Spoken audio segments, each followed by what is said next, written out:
प्यारे विद्यार्थियों, आज के वीडियो लेक्चर में हम लोग ऑक्सीजन फैमिली के अंतर्गत एक बहुत ही महत्वपूर्ण टॉपिक का अध्ययन करेंगे जिसका नाम है ओजोन। तो आज सीखेंगे कि ओजोन को कैसे बनाया जाता है, ओजोन की फिजिकल प्रॉपर्टी, केमिकल प्रॉपर्टी क्या होती है, इसका यूज कहाँ किया जाता है। साथ ही यह भी अध्ययन करेंगे कि ओजोन क्षय कैसे होता है, ओजोन का निर्माण कैसे होता है।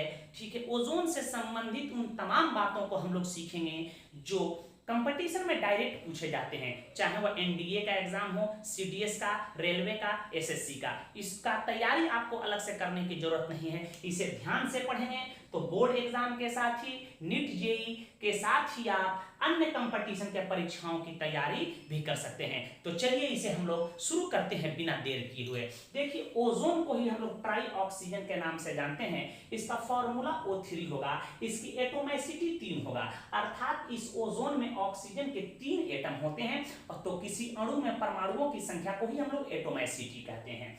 ऑक्सीजन का यह अपरूप होता है, तो बोर्ड एग्जाम में पूछा गया है कि ओजोन क्या है, तो यह ऑक्सीजन का एलोट्रॉप है, ऑक्सीजन का अपरूप है, इसे याद रखिएगा।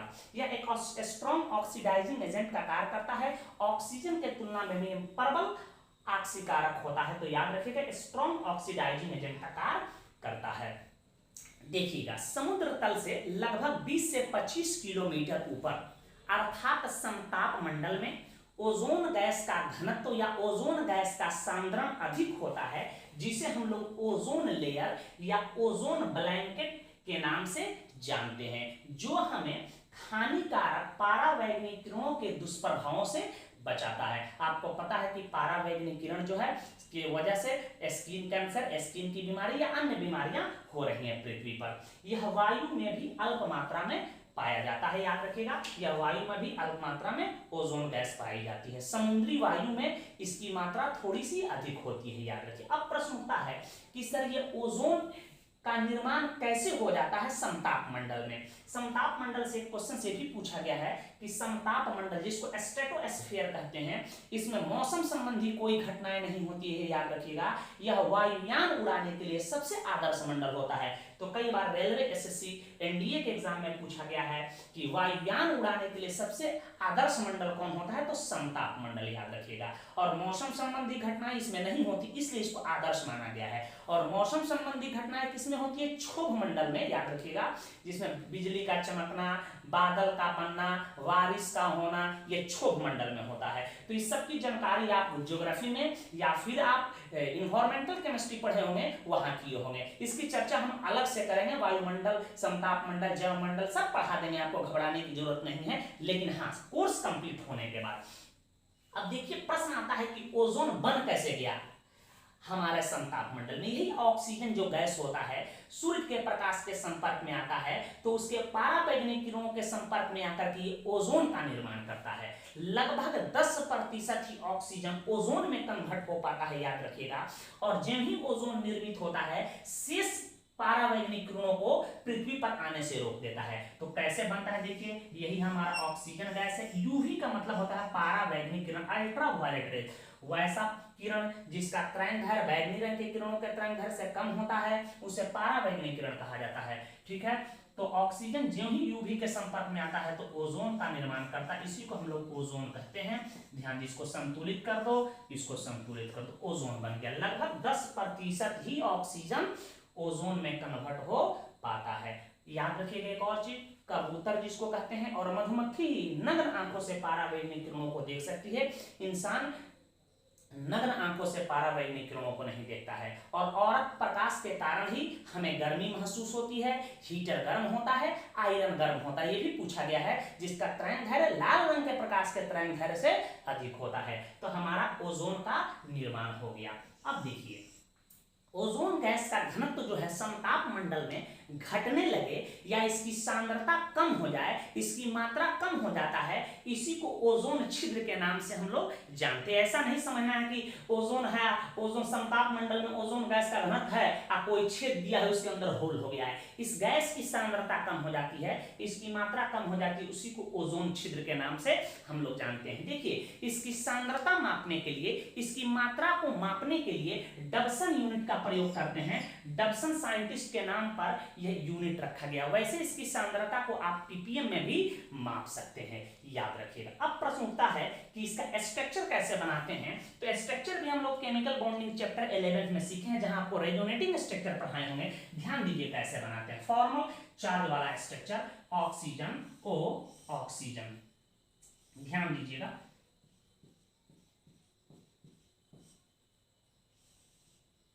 इसके ऊपर लोन पेयर, इस पर पॉजिटिव चार्ज, ये लोन पेयर। ध्यान दीजिएगा इसका बॉन्ड लेंथ जो होता है 110 पिकोमीटर का होता है, और सिंगल बॉन्ड का होता है 100 लगभग 28 पिकोमीटर का, और इसके बीच का बॉन्ड एंगल जो होता है लगभग 117 डिग्री का होता है। देखिएगा ऑक्सीजन का वैलेंस इलेक्ट्रॉन यहाँ काउंट कर सकते हैं, 2 2 4 2 6, यहाँ देखिए 1 2 3 2 5, एक लॉस किया है इसलिए पॉजिटिव चार्ज, फॉर्मल चार्ज है 6 हो रहा है। यहाँ देखिए 2 2 4 2 6, एक 7 हो रहा है, एक निगेटिव चार्ज यहाँ राइट, इसको फॉर्मल चार्ज कहते हैं। एक चीज याद रखिएगा, अब इसमें प्रश्न पूछा जाता है कि ओजोन में इस ऑक्सीजन का हाइब्रिडाइजेशन बताओ। तो लिख सकते हैं यहाँ कि ओजोन में ऑक्सीजन का हाइब्रिडाइजेशन sp2 होता है, sp2 होता है, तथा लोन पेयर के कारण, इस लोन पेयर के कारण इसका शेप एंगुलर या बेंट होता है, याद रखिएगा। बात क्लियर है। अब देखिए ओजोन क्षय कैसे होता है। आप मैट्रिक से ही सुनते आए हैं कि क्लोरोफ्लोरोकार्बन, जिसको CFC कहते हैं, इसी को फेरॉन्स के नाम से जानते हैं, ऑर्गेनिक केमिस्ट्री में हेलो एल्केन में पढ़ना है। CFC क्लोरोफ्लोरोकार्बन, इसके फॉर्मूला में कार्बन होगा, फ्लोरीन होगा, क्लोरीन होगा। फ्लोरीन का होना बहुत ही जरूरी है, याद रखिएगा। कार्बन टेट्राक्लोराइड तथा सुपरसोनिक फाइटर जेट जो होते हैं, तेज चलने वाले वायुयान, जिसको लड़ाकू विमान हम लोग कहते हैं, उसके एग्जस्ट से निकलने वाले नाइट्रिक ऑक्साइड NO ही ओजोन क्षय करते हैं। तो इसको भी आप नोट में लिख लीजिएगा, नोट में याद रखिएगा, कई बार ये पूछा गया है। क्लोरोफ्लोरोकार्बन, जिसको CFC कहते हैं, इसी को हम लोग फेरॉन्स के नाम से जानते हैं। फेरॉन्स का सूत्र कोई पूछे, CCl2F2, इसको फेरॉन 12 कहेंगे। देखो फ्लोरीन की संख्या 2 तो फेरॉन 12, फ्लोरीन की संख्या 3 तो फेरॉन 13, फ्लोरीन की संख्या 4 तो फेरॉन 14 हो सकता है। CCl2F2 हो सकता है, CCl3F हो सकता है, इसका नाम होगा फेरॉन 11। कोई पूछे कि ClF3 फेरॉन 13, कोई पूछे कि CF4 फेरॉन 14, ETC हो सकता है। क्लोरोफ्लोरोकार्बन इसी को कहते हैं। क्लोरोफ्लोरोकार्बन हो सकता है, कार्बन टेट्राक्लोराइड हो सकता है, और supersonic jet aeroplane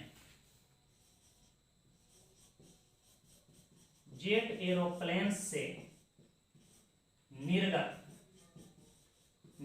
nitric oxide ozone क्षय के लिए उत्तरदायी कारक है,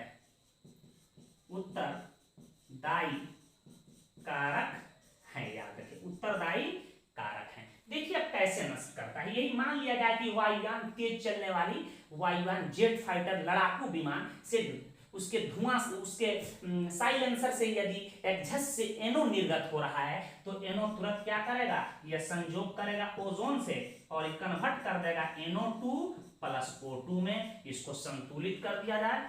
यहां देख रहे हो कि हमारा नाइट्रोजन दिखाई दे रहा है, कितना यहाँ नाइट्रोजन दिखाई दे रहा है, 1 यहाँ नाइट्रोजन दिखाई दे रहा है, 1 ऑक्सीजन है 4, तो यहाँ हम 2 से मल्टीप्लाई कर देते हैं। ध्यान दीजिएगा, इधर भी हम 2 से मल्टीप्लाई कर देते हैं, तो हमारा ओजोन 3 2 5 हुआ, यहाँ 2 2 4 2 6 हुआ। एक सेकंड, इसको मल्टीप्लाई हम कर देते हैं ऐसे, ध्यान दीजिएगा। ओजोन 3 1 4 हो रहा है, 3 1 4 हो रहा है, तो यहाँ हमारा ऑक्सीजन 2 2 4 हो रहा है। नाइट्रोजन एक है, नाइट्रोजन एक है, बिल्कुल हमारी समीकरण संतुलित है। तो आपको एग्जाम में संतुलित समीकरण लिखना है। एक चीज और याद रखिएगा, कभी कभी पूछ दिया जाता है, वैसे जीके जीएस की यह क्वेश्चन हुआ कि ओजोन डे कब मनाया जाता है। वर्ल्ड ओजोन डे 16 सितंबर को वर्ल्ड ओजोन डे मनाया जाता है। ठीक है, इसकी शुरुआत 1994 से हुई, तो इसको भी आप कहीं नोट में लिख लीजिए, वर्ल्ड ओजोन डे। इसको हम लिख देते हैं वर्ल्ड ओजोन डे हम लोग कब मनाते हैं, 16 सितंबर को। 16 सितंबर को हम लोग वर्ल्ड ओजोन डे सेलिब्रेट करते हैं, याद रखिएगा। और इसकी शुरुआत 1994 से हुई। तो पूरे विश्व में हम लोग WORLD वर्ल्ड ओजोन डे, विश्व ओजोन दिवस कब मनाते हैं, 16 सितंबर को। आप इतना बात नोट कीजिए।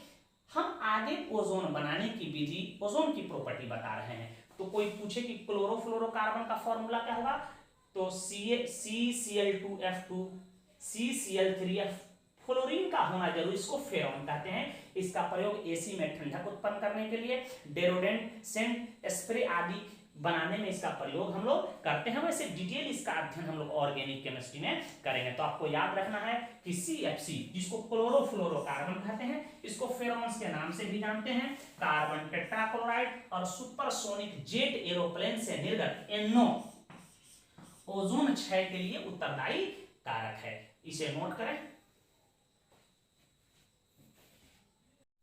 तो चलिए हम लोग ओजोन बनाने की विधि को समझ लें। देखिए, शुष्क तथा शुद्ध ऑक्सीजन गैस में साइलेंट इलेक्ट्रिक डिस्चार्ज, जिसको हम लोग कहते हैं मौन विद्युत विसर्ग, को प्रवाहित करने पर ओजोन का निर्माण होता है। याद रखिएगा, यही हमारा क्या बन गया, ओजोन का निर्माण होता है।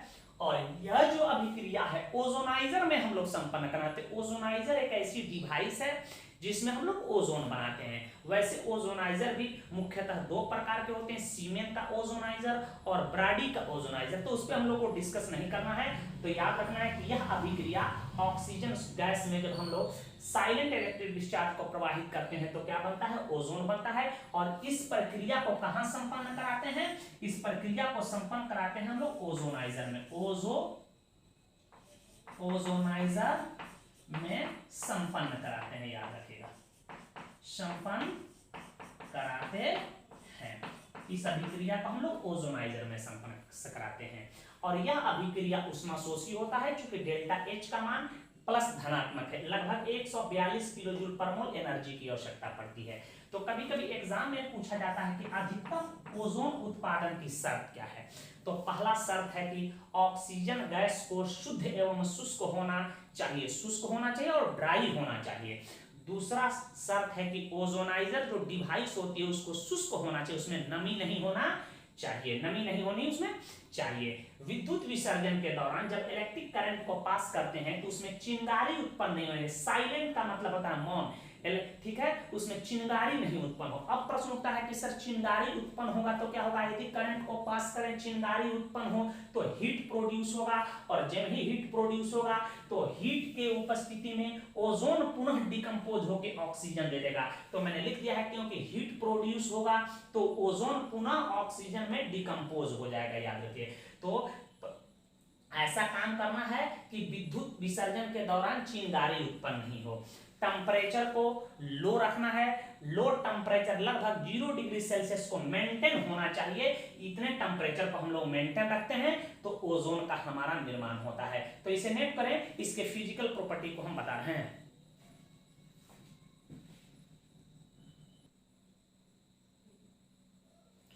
देखिए, ओजोन के भौतिक गुण को हम लोग समझ लें। देखिए, ओजोन जो होता है यह हल्के नीले रंग का गैस होता है और इसमें तीव्र गंध पाई जाती है। ओजोन तीनों अवस्थाओं में एग्जिस्ट कर सकता है। ध्यान दीजिएगा, ओजोन यदि गैसीय अवस्था में हो तो यह हल्के नीले रंग का होगा, इसको कहेंगे पेल ब्लू, यह हल्के नीले रंग का होगा। यदि यह लिक्विड अवस्था में हो तो यह डार्क ब्लू लिक्विड होता है। याद रखिएगा, और यदि सॉलिड स्टेट में हो तो यह डार्क वायलेट कलर का होता है। याद रखिएगा,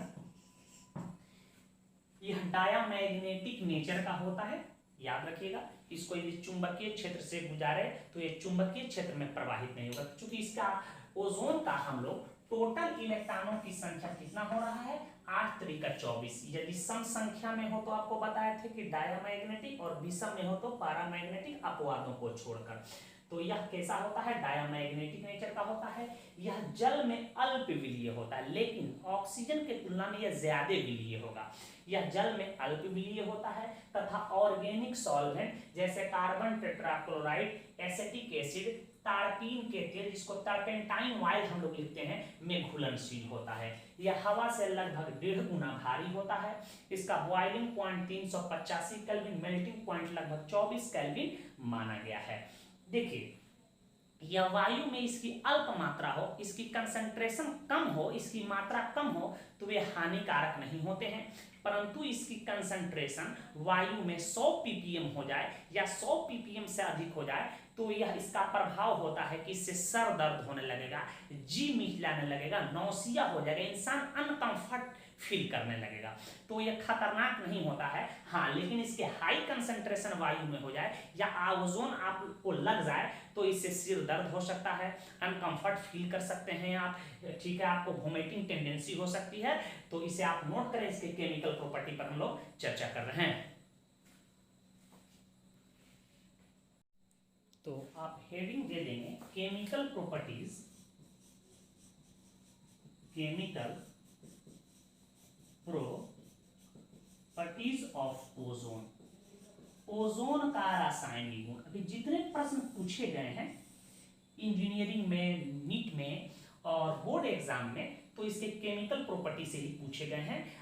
रेलवे, एसएससी, एनडीए आदि के प्रश्न जो पूछे गए हैं वह जीके जीएस टाइप प्रश्न पूछे गए हैं, जो इसके इंट्रोडक्शन पार्ट में हम इसको कवर कर चुके हैं। पहला हम इसके केमिकल प्रॉपर्टी के अंतर्गत देखते हैं action on litmus. Action on litmus, litmus पर इसका प्रभाव पड़ता है कि नहीं। देखिए, ओजोन का लिटमस पर कोई प्रभाव नहीं पड़ता है, अतः यह उदासीन होता है। तो आप लिख सकते हैं कि ओजोन का लिटमस पर कोई प्रभाव नहीं पड़ता है, अतः हम क्या लिख सकते हैं बेटा, अतः ओजोन उदासीन होता है।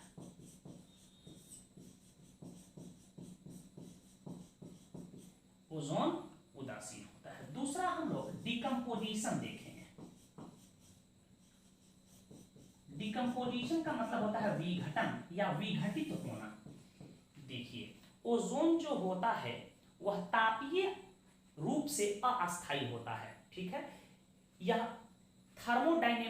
थर्मोडायनेमिकली अनस्टेबल होता है। यह तुरंत विखंडित होकर हमको ऑक्सीजन देता है, और यह अभिक्रिया उष्माक्षेपी होता है, याद रखिएगा।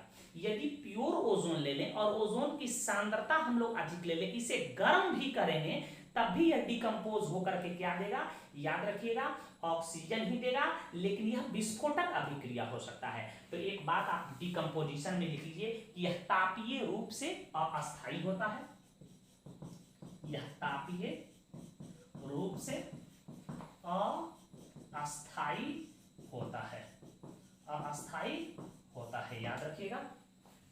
जैसे यह ओजोन हम लोग ले लें, यह डिकम्पोज होके हमारा ऑक्सीजन देता है, 2 तिहाई 6, 3 दूनी के 6, और याद रखिएगा डेल्टा एच लगभग यह 285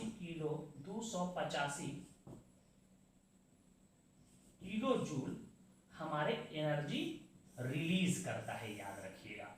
और यदि इसे गर्म भी कर दे लगभग 473 से 475 केल्विन पे, तभी यह ओजोन विखंडित होकर के हमारा ऑक्सीजन देगा। और यदि इसकी सांद्रता ज्यादा हो तो प्योर हो ओजोन, तो याद रखिएगा वह रिएक्शन एक्सप्लोसिव भी हो सकता है, विस्फोटक भी हो सकता है, याद रखिएगा, ठीक है। यहां ध्यान दीजिएगा, हम तीसरा बात बताने जा रहे हैं, oxidizing character. Oxidizing character Hindi में हुआ छोटू आक्सीकारक का गुण। आक्सीकारक का गुण ओजोन जो होता है, ओजोन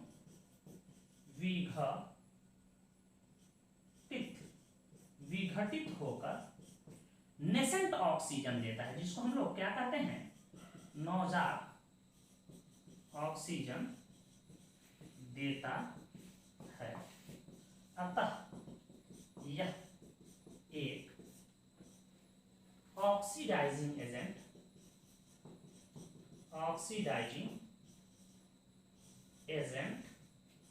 का कार्य करता है,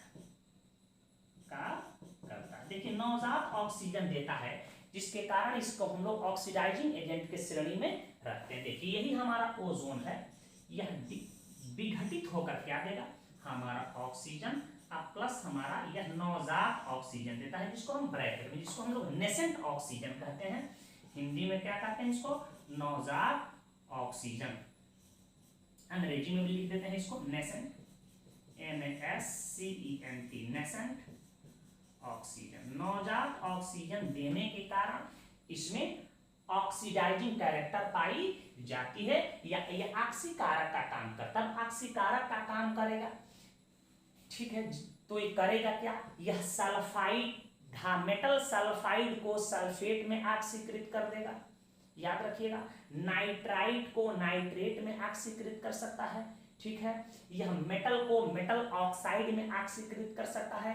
तो इसके मेटल मरकरी को यह मर्क्यूरस ऑक्साइड में ऑक्सीकृत करता है। यह रिजेक्शन पूछा गया है, जिससे मरकरी का टेस्ट होता है, जिसको हम लोग टेलिंग ऑफ मरकरी कहते हैं, बड़ा ही महत्वपूर्ण है। तो पहले आप इसे नोट करें, हम इसके ऑक्सीडाइजिंग कैरेक्टर को और क्लियर कर रहे हैं। कोई आपसे पूछे कि ओजोन एक ऑक्सीकारक है, स्पष्ट करें, तो आप इतना भी लिख सकते हैं कि ओजोन विघटित होकर नवजात ऑक्सीजन देता है, अतः यह एक ऑक्सीडाइजिंग एजेंट का कार्य करता है। यही नवजात ऑक्सीजन देता है, जिसके कारण यह ऑक्सीडाइजिंग एजेंट का कार्य करता है। इसी नवजात ऑक्सीजन देने के कारण यह ब्लीचिंग एजेंट का कार्य करता है, याद रखिएगा। इसका काम करेगा ब्लीचिंग एजेंट का, रंगों को उड़ा देगा। तो इसके यूजेज में हम लिखवा देंगे कि इसका प्रयोग ऑक्सीडाइजिंग एजेंट के तौर पे और ब्लीचिंग एजेंट के तौर पे किया जाता है, क्योंकि नवजात ऑक्सीजन देता है और नवजात ऑक्सीजन रंगों को उड़ा देता है, कलर्ड सब्सटेंस को कलरलेस में परिवर्तित कर देगा। इसे नोट करें, इसके ऑक्सीडाइजिंग प्रॉपर्टी से संबंधित हम कुछ अभिक्रियाओं को बता रहे हैं।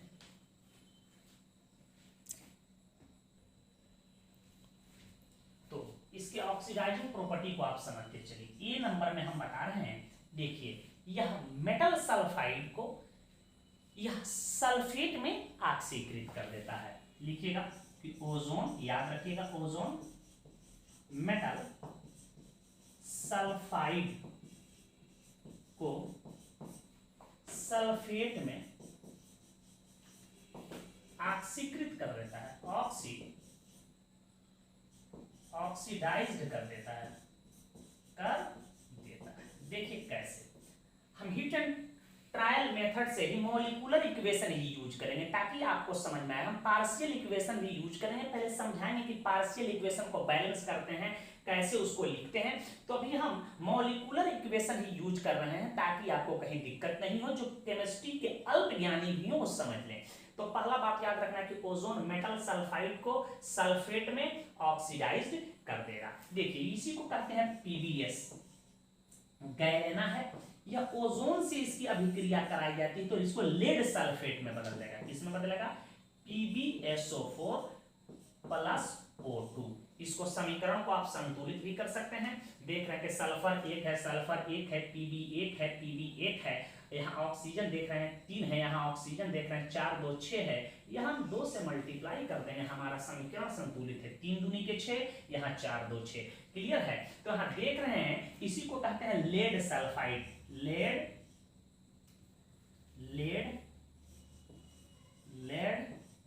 सल्फाइड है।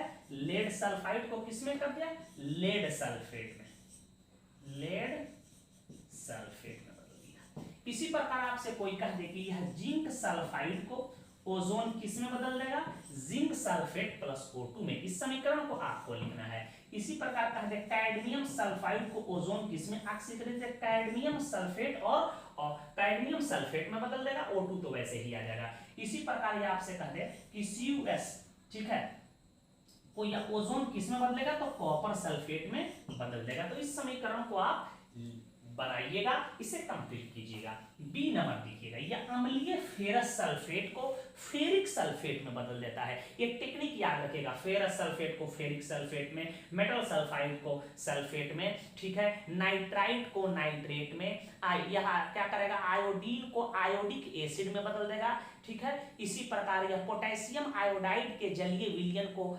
आयोडाइड में बदल देगा। ये सब टेक्निकल चीज है। मेटल को मेटल ऑक्साइड में बदल देगा। मेटल ऑक्साइड वाले रिएक्शन पूछा जाता है, ठीक है। यहां लिख देते हैं अम्लीय, यह लिखिएगा, बी नंबर कर दीजिएगा, यह अम्लीय फेरस सल्फेट को फेरिक सल्फेट में ऑक्सीडाइज्ड कर देता है।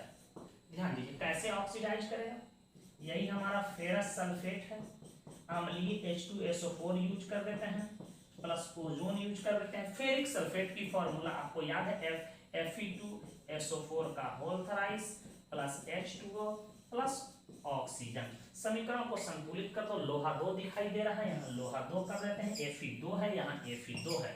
यहाँ देख रहे हो कि सल्फेट हमारा, हाइड्रोजन हमारा 2 है, यहाँ हाइड्रोजन हमारा दिखाई दे रहा है 2 दिखाई दे रहा है। यहाँ देखो सल्फेट हमारा है 2 और यहाँ 1 है, सल्फेट हमारा 3, तो यहाँ सल्फेट दिखाई दे रहा है 3, क्लियर है। और ऑक्सीजन कितना हो रहा है 3, तो इधर देखो 2 1 3, समीकरण बिल्कुल संतुलित है। नोट करें और बता रहे हैं।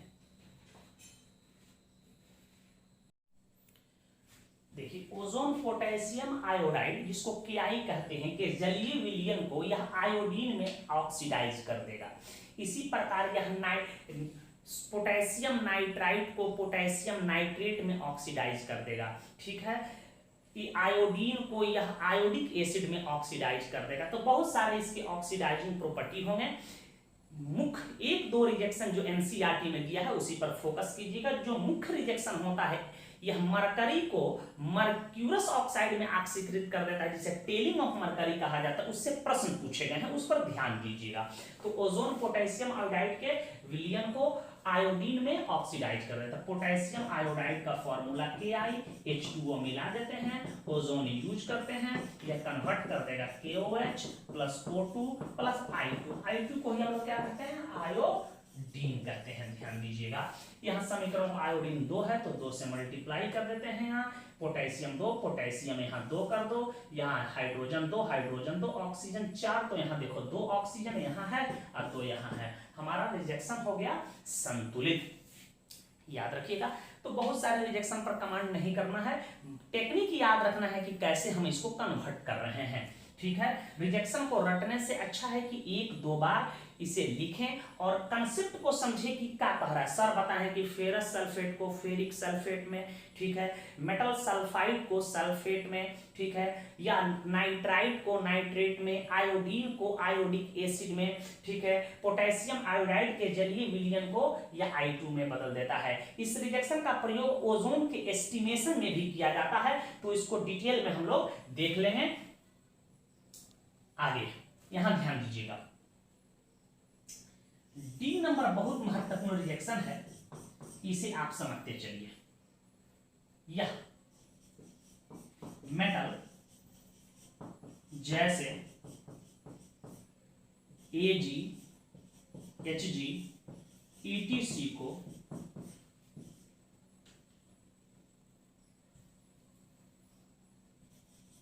मेटल ऑक्साइड में ऑक्सीकृत कर देता है, ऑक्सीकृत कर देता है। ध्यान दीजिएगा, जैसे यह Hg मरकरी है, यही मरकरी को यह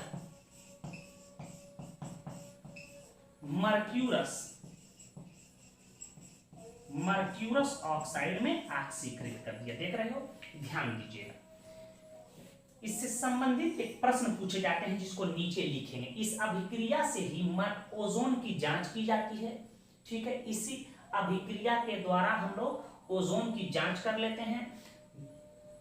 अब ये करता क्या है इस अभिक्रिया में, ध्यान दें। मरकरी को जब हम लोग लेते हैं किसी पात्र में तो इसका सतह ऐसे उभरा होता है।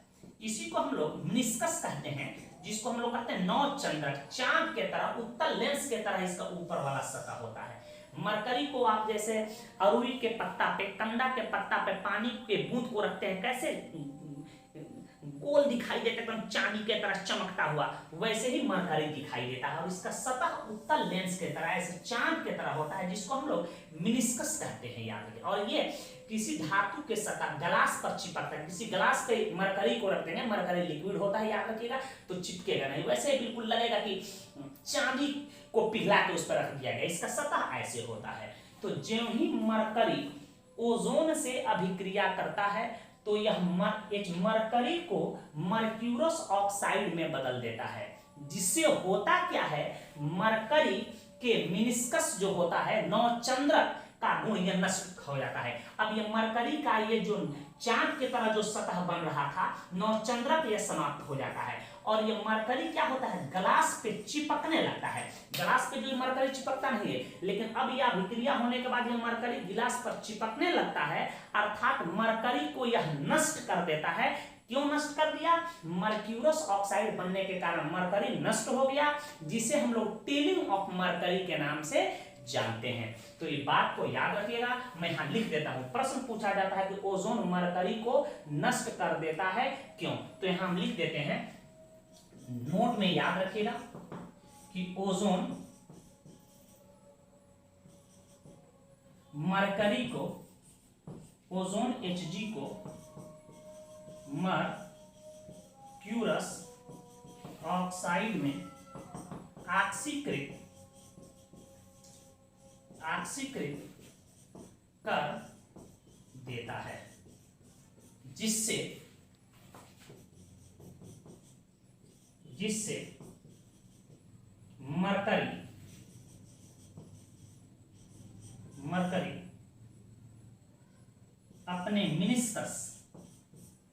मरकरी अपने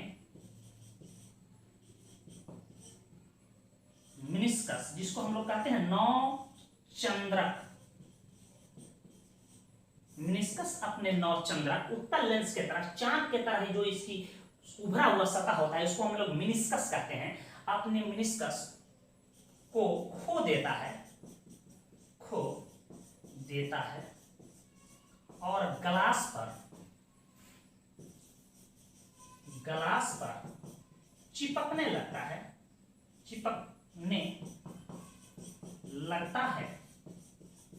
अर्थात मरकरी नष्ट हो जाता है, जिसे टेलिंग ऑफ मरकरी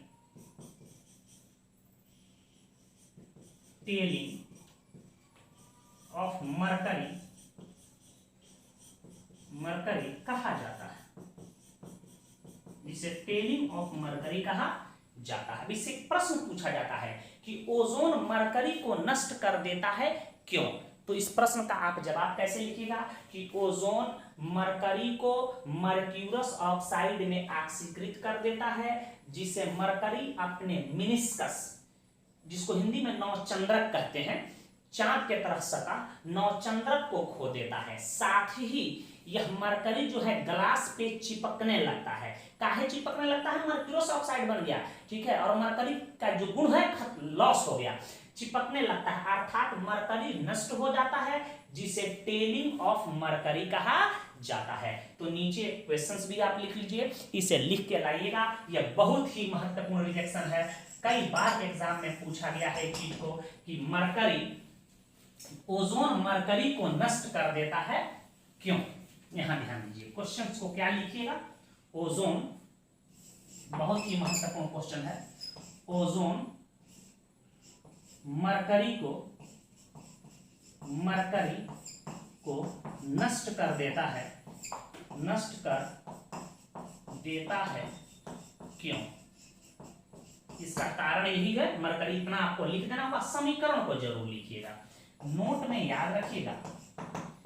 इस अभिक्रिया के द्वारा ओजोन की जांच होती है, तो मैं लिख देता हूं टेलिंग ऑफ मरकरी के द्वारा ओजोन की जांच होती है। जब ही हम मरकरी की प्रतिक्रिया ओजोन से कराते हैं तो देखते हैं कि ओजोन जो होते हैं अपने नौचंद्रक को खो देता है, मरकरी की गुण लॉस हो जाती है, जिससे वह साबित होता है कि वह दिया गया पदार्थ जो है ओजोन है। ठीक है, ओजोन है, अर्थात यह ऑक्सीडाइजिंग प्रॉपर्टी के कारण यह क्या किया, मरकरी को मर्क्यूरस ऑक्साइड में बदल दिया। तो नोट में यह भी बात आप लिख लीजिए कि इस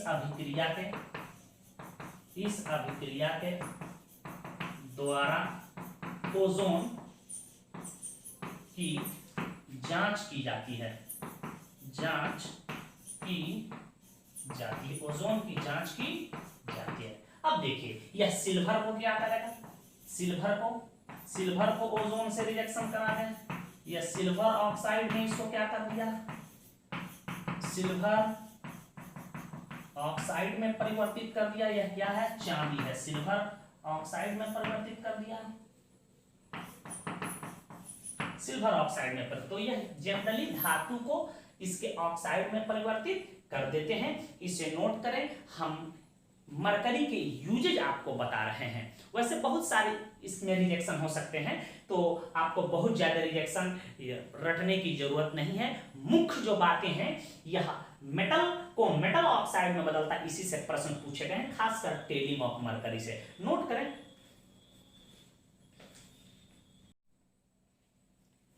देखिए ओजोन का प्रयोग भीड़ भाड़ वाले इलाके, मार्केट हो, मेला हो, वहां यह वायु को शुद्ध करने के लिए इसका प्रयोग किया जाता है। महत्वपूर्ण यौगिक जैसे potassium permanganate KMnO4 charge transfer के कारण यह रंगीन होता है, बता चुके हैं, कई बार यह पूछा गया है, डार्क वायलेट कलर का होता है। कृत्रिम कपूर, कृत्रिम रेशम आदि बनाने में इसका प्रयोग किया जाता है। कोल्ड स्टोरेज में मीट, जिसको हम लोग मांस कहते हैं, के संरक्षण में इसका प्रयोग, मीट के संरक्षण में इसका प्रयोग किया जाता है। तो आप देखें विदेश वगैरह में देखते हैं मीट कई कई महीना का, कई कई दिन का जाता है, तो कोल्ड स्टोरेज में मीट को सुरक्षित रखने के लिए भी हम लोग ओजोन का प्रयोग करते हैं। इससे क्वेश्चंस बोर्ड में सेट किया जाता है, और बोर्ड का जो मॉडल सेट आता है उसमें इससे क्वेश्चन सेट किया गया है। पूर्व में देखिए क्या पूछा जाता है, घुमा के प्रश्न पूछे, इसका प्रयोग कीटाणुनाशक के रूप में, ठीक है, जल को शुद्ध करने के लिए किया जाता है, क्योंकि यह जल में उपस्थित सभी जर्म्स को, बैक्टीरिया को ऑक्सीडाइज कर देता है। तो प्रश्न ऐसे नहीं पूछा, प्रश्न पूछा है कि ओजोन का प्रयोग स्विमिंग पूल में किया जाता है क्यों? तो आपका उत्तर होगा कि यह स्विमिंग पूल में उपस्थित जो जल होते हैं उसमें वर्तमान जर्म बैक्टीरिया को ओजोन ऑक्सीडाइज कर देता है, इसलिए ओजोन का प्रयोग हम लोग स्विमिंग पूल में करते हैं। तो कोई पूछे कि स्विमिंग पूल में इसका प्रयोग क्यों करते हैं, तो साधारण सा जवाब आपको लिख देना है कि ओजोन जो होता है जल में उपस्थित सभी जर्म्स बैक्टीरिया को ऑक्सीडाइज कर देता है, इसलिए ओजोन का प्रयोग हम लोग स्विमिंग पूल में करते हैं। इसका प्रयोग ऑक्सीडाइजिंग एजेंट के रूप में किया जाता है, क्योंकि यह नवजात ऑक्सीजन देता है। अभी इसकी ऑक्सीडाइजिंग प्रॉपर्टी को देखे हैं। देखिए नवजात ऑक्सीजन मुक्त करने के कारण इसका प्रयोग ब्लीचिंग एजेंट के रूप में, ब्लीचिंग एजेंट का मतलब विरंजन के रूप में, रंग उड़ाने वाले पदार्थ के रूप में किया जाता है। देखिए कैसे रंग उड़ाता है, यही ओजोन है, यह क्या देता है, नवजात ऑक्सीजन देता है। अब देखो यह कलर्ड कोई मैटर है, कलर्ड कोई मैटर है, जब ही यह इस पर नवजात ऑक्सीजन के संपर्क में आएगा उसको ये किस में कर देगा, कलरलेस मैटर, कलरलेस मैटर। तो इसी को हम लोग कहते हैं इसके पास ब्लीचिंग एक्शन पाई जाती है, रंगों को उड़ाने की क्षमता पाई जाती है। इसे नोट करें, कुछ हम क्वेश्चंस देते हैं, घर बना के लाइएगा। तो इन छोटे छोटे ऑब्जेक्टिव टाइप क्वेश्चन का आप उत्तर दीजिएगा कि ओजोन है, यह कई बार बोर्ड एग्जाम में पूछा गया है। तत्व है, मिश्रण है, ऑक्सीजन का अपरूप है, या सभी है इनमें से। देखिए ओजोन क्षय के लिए उत्तरदायी कारक है, क्लोरोफ्लोरोकार्बन, नाइट्रिक ऑक्साइड में से कोई दे सकता है, methane, CH2O, CO2। World ozone day मनाया जाता है, ये सामान्य विज्ञान से प्रश्न है, सामान्य ज्ञान से प्रश्न है। देखिए 5 जून दिया हुआ है, इसको हम लोग 5 जून को वर्ल्ड इन्वायरमेंट डे मनाते हैं, याद रखिएगा 5 जून को वर्ल्ड इन्वायरमेंट डे। 16 सितंबर अभी बताएं, इसको वर्ल्ड ओजोन डे मनाते हैं। 7 अप्रैल भी दिया है, इसको भी याद रखो, वर्ल्ड हेल्थ डे मनाते हैं। और 22 अप्रैल को हम लोग वर्ल्ड अर्थ डे के से सेलिब्रेट करते हैं। तो वर्ल्ड अर्थ डे, इसको कहते हैं वर्ल्ड हेल्थ डे, इसको कहते हैं वर्ल्ड ओजोन डे, और इसको कहते हैं वर्ल्ड इन्वायरमेंटल डे, याद रखिएगा। तो इसको तो आपको याद रखना है। Hg ओजोन को ऑक्सीडाइज कर देता है, तो आपको केमिकल प्रॉपर्टी याद होना चाहिए। ओजोन का निर्माण होता है क्षोभ मंडल में, दिया हुआ है, समताप मंडल में, बहिर्मंडल में और कोई नहीं। तो आपको पता है कि समताप मंडल में, स्ट्रेटोस्फीयर में इसका निर्माण होता है, याद रखिएगा। और वायुमंडल, इसी समताप मंडल जो होता है वायुयान उड़ाने के लिए सबसे आदर्श मंडल होता है। तो वायुयान उड़ाने के लिए हम लोग सबसे आदर्श मंडल किसको चुनते हैं? समताप मंडल को, क्योंकि इसमें मौसम संबंधी कोई घटनाएं नहीं होती हैं, और मौसम संबंधी सभी घटनाएं किसमें होती हैं? क्षोभ मंडल में, याद रखिएगा। तो ये सब चीज को दिमाग में बैठा लेना है, ताकि कोई भी कंपटीशन का आप परीक्षा दें उसमें आए प्रश्न तो आप सही से इसका उत्तर दे दें। हो सकता है कि बोर्ड एग्जाम में भी इसमें से 1-2 जो क्वेश्चन केमिस्ट्री से रिलेटेड हो पूछा जाए। देखिए 1-2 लिखने वाला हम प्रश्न दे रहे हैं, आप इसका उत्तर लिख के लाइए, क्योंकि ओजोन ब्लैंकेट से क्या समझते हैं, क्वेश्चंस लिख लीजिएगा कि ओजोन ब्लैंकेट से क्या समझते हैं।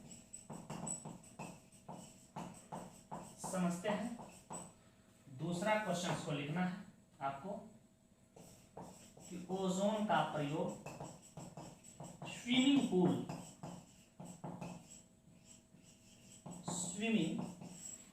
स्विमिंग पूल में किया जाता है, क्यों? बाकी आप इसको एक बार इसके केमिकल प्रॉपर्टी, फिजिकल प्रॉपर्टी को आप पढ़ लीजिएगा।